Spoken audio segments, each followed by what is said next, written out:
kabandi! Hello!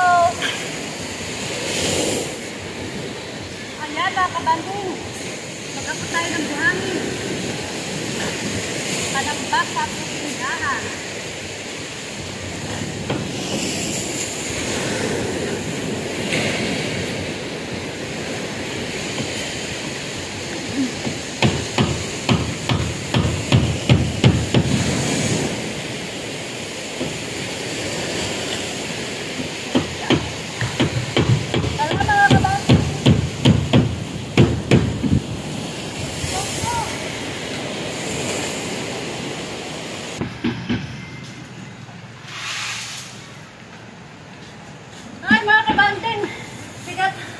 Wala tayong budget, kaya tayo na lang maghakot.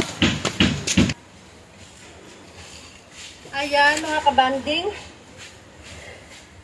Tayo na lang maghakot mga kabanding kasi wala tayong pambayad sa paghakot ng buhangin. Tayo ka ito. Ito, kailangan natin punuin to hanggang dito. Level natin dito mga kabanding. Kasi para mataas. Mas mataas siya dito sa loob kesa sa labas. Ayan mga kabanding. Sama natin si Mr. Kabanding sa paghakot. Tayo na lang ang maghakot dyan. Palikot. Abangan nyo pa sa susunod. Sako. Tayo na.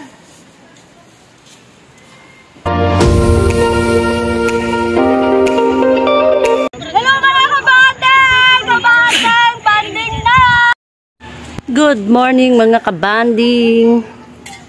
Ayan, day 2. Ayan mga kabanding, pangalawang araw ng paggawa ng ating tindahan. Ayan na, mataas na. Nagawa na sila ng tungtungan kasi hindi na nila maabot pag naglagay na sila ng hollow blocks. Ayan, pahirapan ang paggawa mga kabanding kasi bitin ang ating mga kahoy. Hanap lang ng mga tira-tira.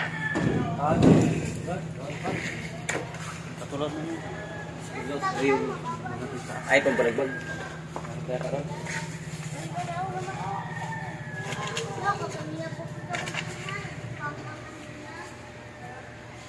Hindi, kaya yan madurog yung kawayan na yan.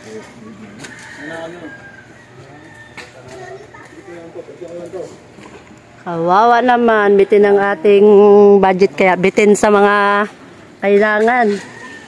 Kailangan mo sa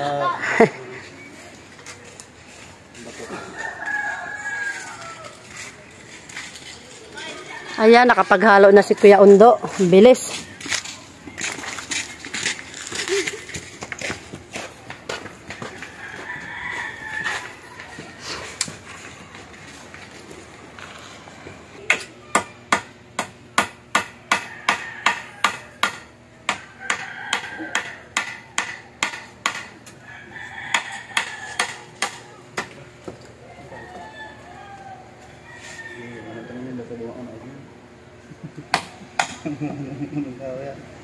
Tigas yung kahoy.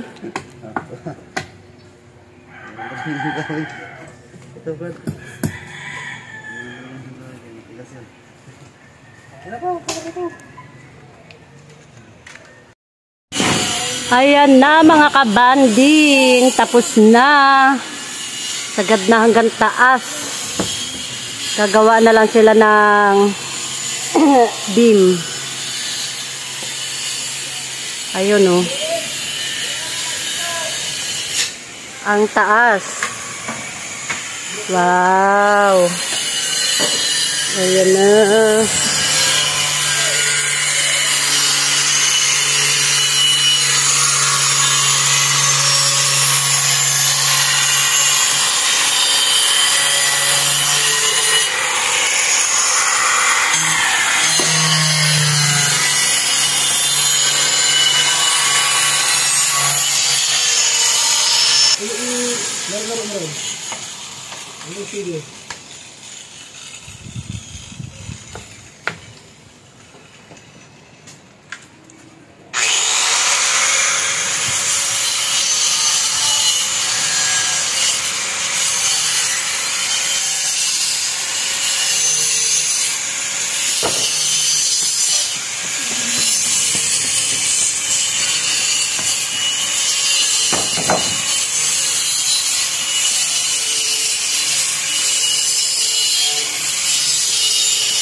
Ayan na mga kabanding, ang pangalawang araw natin.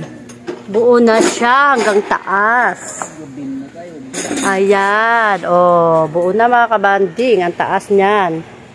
Ngayon mga kabanding, hapon ay nagawa lang sila ng ano sa beam. Ayan ayan yung ginawa nila. Kasi bukas maglalagay na sila dyan. Yan, pinapatuyo muna yan. Para bukas malagyan na ng beam. Kasi hindi pa siya pwedeng galawin dyan dahil basa pa. Hindi pa siya anuhan ng beam. Dahil yung kalahati na yan, basa pa. Ayan ang ating pangalawang araw. Complete na. Ang ganda na, ang taas. Nung una, nakikita lang natin siya na parang ang liit. Pero kapag pumasok ka dito sa loob, ang laki pala. Para siyang bahay na hindi siya style tindahan. Para na siyang bahay. Dito nga pala mga kabanding, ang ating pinto ay papunta tayo dito sa kabilang side. Gagawa tayo dito ng lababo. Siyaan, para mas malapit ang ating pagluluto. At may bintana pa tayo dyan para makikita natin ang bibili. Ayun. Diba?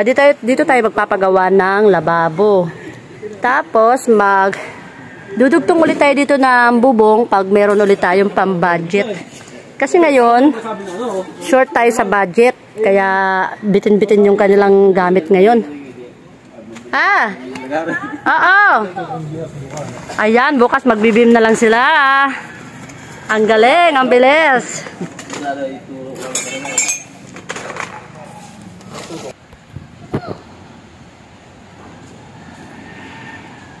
Hakot ng buhangin. Walang budget. Wala tayong pambayad mga kabanding sa pagpahakot ng buhangin. Kaya kami na lang dalawa ni Mr. Kabanding ang maghahakot. Ayan, mataas-taas na rin. Pangalawang araw na hakutan. Isang hollow blocks pa mga kabanding ang papantayin namin. Marami pa yan. Ay, kanina pa kami hakot ng hakot. Di pa rin mapuno. Ito pa sa labas, hakutan din namin yan.